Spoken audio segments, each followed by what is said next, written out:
মানে ভোটের খেলাটা ভালোই জমে উঠেছে। হুমায়ুন কবিরের একটা 19 মিনিটের ভিডিও, মানে ওটা নাকি 51 মিনিটের ভিডিও, 19 মিনিটের ভিডিও দেখে সমগ্র মুসলিম সমাজ তার উপর ঝাঁপিয়ে পড়েছে। গদ্দার গদ্দার বলছে। ভিডিওটা 51 মিনিটের ভিডিও, তাও পুরোটা প্রকাশ পায়নি। সামনের জন কে আছে সেটাও জানা যাচ্ছে না, তাই নিয়ে এত শোরগোল। তার তৃণমূল সামনের জনটাকে কেন দেখালো না সেটা নিয়ে কিন্তু কেউ একটু প্রশ্ন করছে না।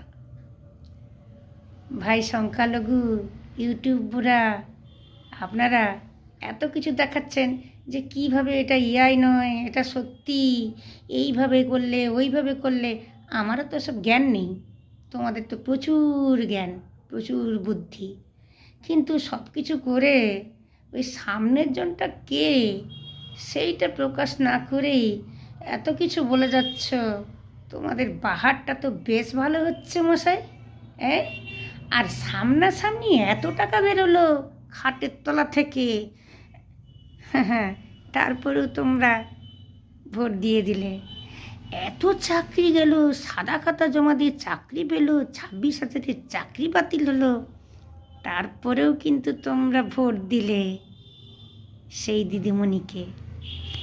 আর বাবরি মসজিদ তৈরি হওয়ার আগে কিন্তু হুমায়ুন কবির তো তৃণমূলেই ছিল, এবং বাবরি মসজিদের ব্যাপারটা যদি না ঘটতো তাহলে তো মানে দিদিমণির দলেই থাকতো। তাহলে দিদিমণি কি কারসাজি করে হুমায়ুন বাবুকে ফাঁসিয়ে দিল কি না সেটা তোমরা কিন্তু তলিয়েও দেখতে গেলে না, কারণ দিদিমণি বহুত বুদ্ধিমান। এইভাবেই হুমায়ুন তো আগে থেকেই গর্জাচ্ছিল না দিদিমণির বিরুদ্ধে, অভিষেকের বিরুদ্ধে। সেই জন্য তার রাজনৈতিক কেরিয়ারটাই পুরো ধ্বংস করে দেওয়ার মতলবে ছিল। যাই হোক, তোমরা তো বোকা, এই কথাটা বলবো না, তোমরা অত্যন্ত চালাক।